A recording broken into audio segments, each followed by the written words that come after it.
நீ நான் காதல் சீரியலில் அடுத்த வாரம் என்ன நடக்க போகுது அப்படிங்கிறத பார்க்கலாம்.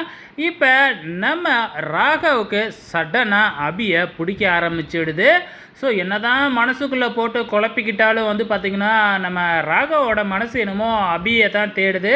அது மட்டும் இல்லாமல் பார்த்திங்கன்னா விக்னேஷ் வெறியா அபிகிட்ட போயிட்டு ப்ரப்போஸ் பண்ணுறதை பார்த்த நம்ம ராகவுக்கு பார்த்திங்கன்னா அப்படியே கஷ்டமாயிடுது.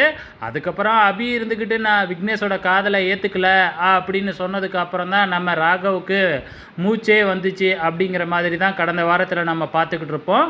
ஸோ இப்போ திங்கக்கிழமை எபிசோடில் பார்த்திங்கன்னா ஒரு லிஃப்ட் சீன் இருக்குது. வழக்கம் போல் எல்லா சீரியல்லையும் சினிமாவிலையும் நடக்கிறது தான். நம்ம ஹீரோயின் இவங்க 2 பேர் மட்டும் லிஃப்ட்டில் போகும்பொழுது லிஃப்ட்டு ஆஃப் ஆகிடும். கொஞ்சம் நேரம் லிஃப்ட்லேயே வச்சு பார்த்திங்கன்னா பல காட்சிகளை நமக்கு காமிப்பாங்க. ஸோ இதுதான் திங்கக்கிழமையும் நடக்க போகுது.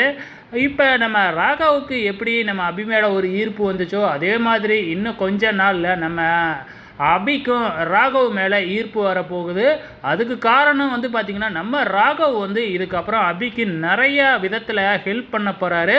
முக்கியமாக அவங்க அப்பாவோட ஆப்ரேஷனை நம்ம ராகவ் தான் பார்த்துக்க போகிறாங்க. இதுக்கு நடுவில் முரளி பார்த்திங்கன்னா தனியாக அபியை மீட் பண்ண போகிறாப்புல.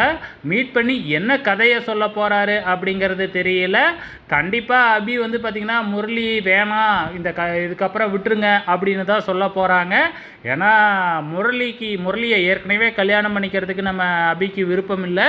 ஸோ இப்போ தனியாக பேசினா மட்டும் என்ன சொல்லிட போகிறாங்க நம்ம அபி, வெயிட் பண்ணி பார்க்கலாம் அடுத்த வாரம்.